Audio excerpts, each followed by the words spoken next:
2015 সাল থেকে 2024 সালের 5ই আগস্ট সময় পর্যন্ত ডিজিএফআই পরিচালিত জেআইসি অর্থাৎ জয়েন্ট ইন্টারোগেশন সেন্টার নামে যে বন্দিশালাটি ছিল সেখানে মানুষদেরকে গুম করে আটক রাখা, নির্যাতন করা যে অভিযোগ, সেই অভিযোগে এই 13 জন ব্যক্তির বিরুদ্ধে আমরা মামলাটি করেছি। এই মামলার প্রধান আসামি শেখ হাসিনা, দ্বিতীয় আসামি তারিক আহমদ সিদ্দিকী, তারপরের যে আসামিগুলো আছেন তারা হচ্ছেন ডিজিএফআইয়ের এই 2015 থেকে 2024 সাল পর্যন্ত যারা মহাপরিচালক ছিলেন, এবং এই ডিজিএফআইয়ের একটা ইউনিট হচ্ছে সিটিআইবি, সেই সিটিআইবির যারা ডাইরেক্টর ছিলেন তাদেরকেই শুধুমাত্র আসামি শ্রেণীভুক্ত করে এই মামলাটা করা হয়েছে। এখানে মোট 26 জন ব্যক্তিকে বিভিন্ন সময় গুম করে রাখা হয়েছিল। তার মধ্যে সবচেয়ে বেশি সময় ধরে আটক ছিলেন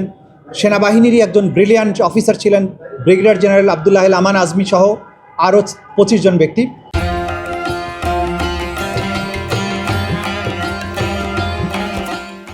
আমরা এখানে বলেছি যে গুমের যে সংস্কৃতি বিগত স্বৈরশাসকের আমলে চালু করা হয়েছিল সেটা ছিল ক্ষমতাকে নিরঙ্কুশ করার জন্য, ক্ষমতাকে দীর্ঘস্থায়ী করার জন্য। যারা যে সমস্ত লোকদেরকে তারা তাদের কাজের জন্য হুমকি মনে করতেন তাদেরকে তারা এইভাবে আইনের প্রোটেকশনের বাইরে নেওয়ার জন্য, অর্থাৎ একজন ব্যক্তিকে তার স্বাধীনতা হরণ করে তিনি যাতে কোনো আইনগত প্রোটেকশন না পান সেই জন্য তাকে গুম করা হয়েছে। আমরা এখানে বর্ণনা করেছি কিভাবে আসামিদের ভিকটিমদেরকে পিক আপ করা হতো, সাদা পোশাকধারীরা নম্বর প্লেটবিহীন মাইক্রোবাসে করে তাদেরকে কিভাবে তোলা হতো, তোলার পরে তাৎক্ষণিকভাবে গাড়ির মধ্যে তাদের সাথে কী আচরণ করা হতো, তাদেরকে ব্লাইন্ড ফোল্ডেড করা হতো, হাত করা পরানো হতো, তাদেরকে টর্চার করা হতো, তাদেরকে ইলেকট্রোকিউট করা হতো, তাদেরকে কাউকে ইঞ্জেকশন দিয়ে অজ্ঞান করা হতো। এই যে কাজগুলো ইমিডিয়েটলি আফটার পিক আপ এই কাজগুলো তারা করতেন। এরপরে তাদেরকে বিভিন্ন জায়গায় নিয়ে যে বন্দি করে রাখা হতো, তার মধ্যে যে প্রধান যে বন্দিশালাটা ছিল সেটা ছিল জেআইসি অর্থাৎ প্রতিরক্ষা মন্ত্রণালয়ের অধীনে পরিচালিত যে আমাদের ডিজিএফআই, তার যে একটা বন্দিশালা ছিল সেটা আইনসম্মত কাজের জন্যই তৈরি করা হয়েছিল। ডিজিএফআই সংস্থাটি রাষ্ট্রের অতি গুরুত্বপূর্ণ একটা সংস্থা,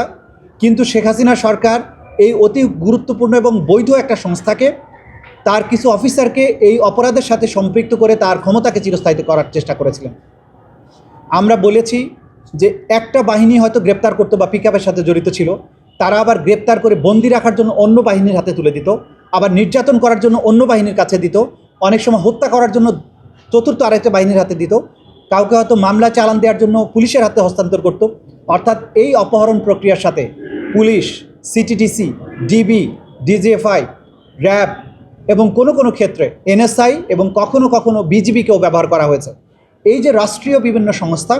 এগুলোকে অপরাধ কর্মের সাথে সম্পৃক্ত করার মাধ্যমে এটা একটা ওয়াইড স্প্রেড এবং সিস্টেম্যাটিক পদ্ধতিতে বাংলাদেশের সিভিলিয়ান পপুলেশন যারা শেখ হাসিনার স্বৈরশাসনকে অপোজ করেছেন, তার বিরোধিতা করেছেন, তাদেরকে নিশ্চিহ্ন করার জন্য, তাদেরকে সাইলেন্ট করার জন্য এই গুমকে হাতিয়ার হিসেবে ব্যবহার করেছেন।